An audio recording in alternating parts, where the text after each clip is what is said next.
Hi hello ಎಲ್ರಿಗೂ ನಮಸ್ಕಾರ. Welcome to ಅಮ್ಮನ ಕೈ ರುಚಿ. ಇವತ್ತಿನ ದಿನ ನಾವು ಮಟನ್ ಚಾಪ್ಸ್ ಹೇಗೆ ಮಾಡೋದು ಅಂತ ನೋಡೋಣ.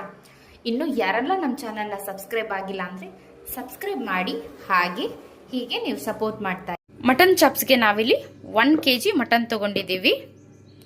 ಹಾಗೆ ತೆಂಗಿನಕಾಯಿ ತುರಿ ಚಿಕ್ಕದಾಗಿ ಕಟ್ ಮಾಡ್ಕೊಂಡಿದ್ದೀವಿ.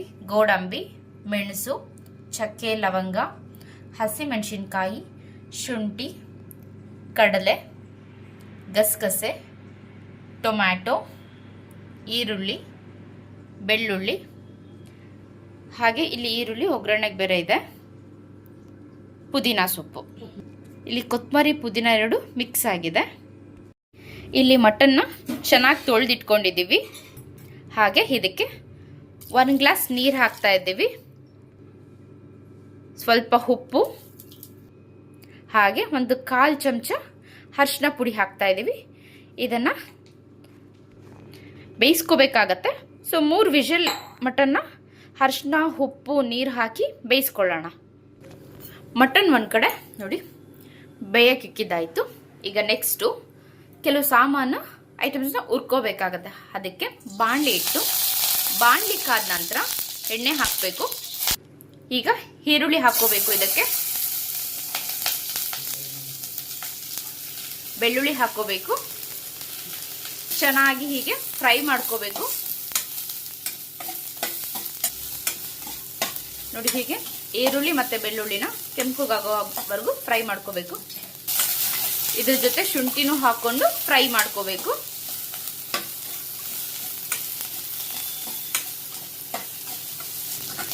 ಇದಕ್ಕೆ 8 ಹಸಿಮೆಣಸಿನ್ಕಾಯಿನ ಹಾಕೋತಾ ಇದ್ದೀವಿ. ಇದನ್ನು ಕೂಡ ಫ್ರೈ ಮಾಡಿ.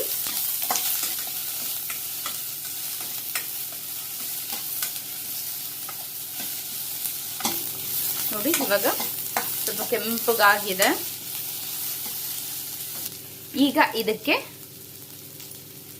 ಗೋಡಂಬಿ, ಚಕ್ಕೆ, ಮೆಣಸು, ಲವಂಗ,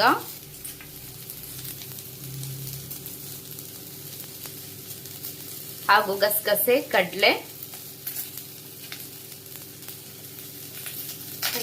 ತೆಂಗಿನಕಾಯಿ ತುರಿ ಫ್ರೈ ಮಾಡಿ ಚೆನ್ನಾಗಿ. ಈಗ ಸೊ ಇದೆಲ್ಲ ಸ್ವಲ್ಪ ಚೆನ್ನಾಗಿ ಫ್ರೈ ಆದ್ಮೇಲೆ ಲಾಸ್ಟ್ಗೆ ನಾವು ಟೊಮೆಟೊ ಹಾಕೊಳ್ಳೋಣ.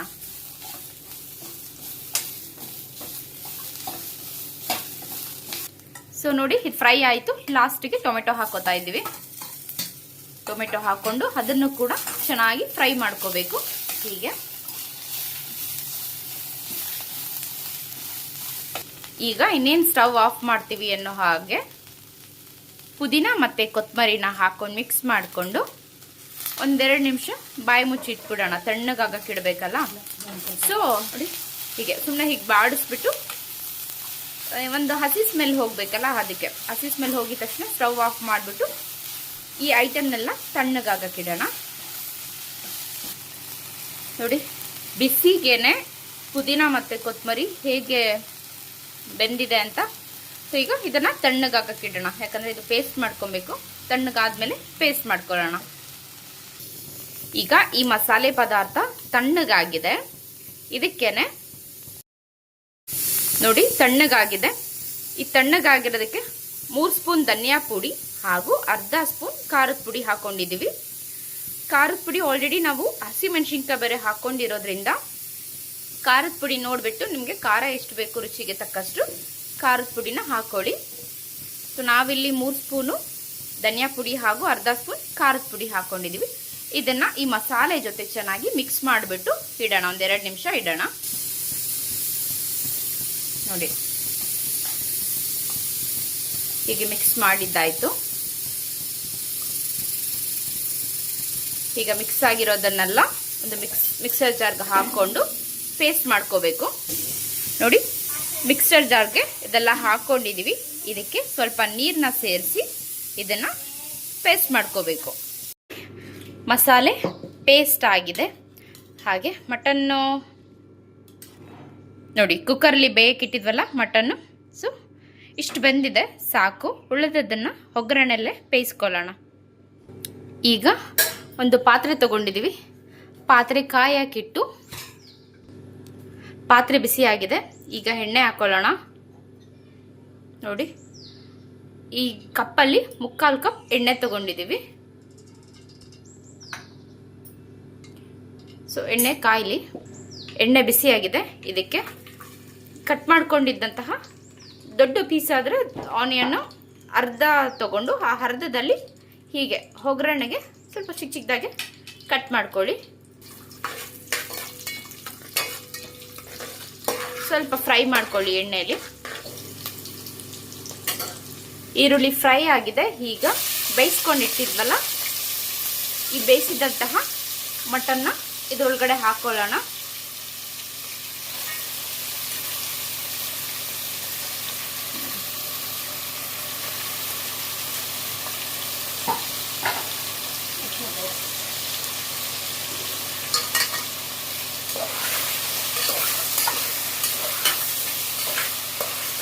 ಈರುಳ್ಳಿ ಜೊತೆ ಹೀಗೆ ಚೆನ್ನಾಗಿ ಮಿಕ್ಸ್ ಮಾಡಿ ಸ್ವಲ್ಪ ಫ್ರೈ ಮಾಡಬೇಕಾಗತ್ತೆ.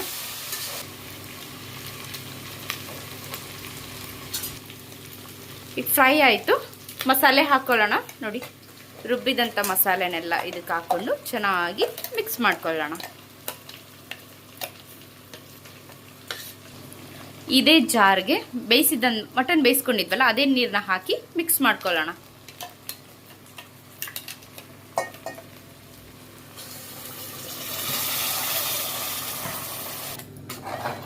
ನೋಡಿ, ಹೀಗೆ ಇದನ್ನು ಚೆನ್ನಾಗಿ ಮಿಕ್ಸ್ ಮಾಡ್ಕೊಳ್ಳೋಣ. ನೋಡಿ, ನೀರು ಹಾಕಿ ಇವಾಗ ಮಿಕ್ಸ್ ಮಾಡ್ಕೊಂಡಿದ್ದಾಯಿತು ಮಸಾಲೆ ಜೊತೆ. ಈಗ ಇದಕ್ಕೆ ಆಲ್ರೆಡಿ ಉಪ್ಪನ್ನು ಮಟನ್ಗೆ ಹಾಕಿ ಬೇಯಿಸ್ಕೊಂಡಿದ್ವಿ. ಈಗ ರುಚಿಗೆ ತಕ್ಕಷ್ಟು ಇದೊಂದು ಸ್ವಲ್ಪ ಬೇಕಾದರೆ ಹಾಕ್ಕೊಳ್ಳಿ, ಇಲ್ಲ ಬೇಡ ಅಂದ್ರೆ ಸ್ಕಿಪ್ ಮಾಡ್ಬೋದು. ಸೊ ಟೇಸ್ಟ್ ನೋಡಿ ಸ್ವಲ್ಪ ಉಪ್ಪು ಹಾಕ್ಕೊಳ್ಳಿ. ಇದನ್ನು ಹಾಕ್ಕೊಂಡು ಚೆನ್ನಾಗಿ ಮಟನ್ ಬೇಯೋವರೆಗೂ ಕುದಿಸ್ಬೇಕಾಗತ್ತೆ. ನೋಡಿ, ಹೀಗೆ ಮಿಕ್ಸ್ ಮಾಡಿ ಮಟನ್ ಬೇಯೋವರೆಗೂ ಚೆನ್ನಾಗಿ ಕುದಿಸಿ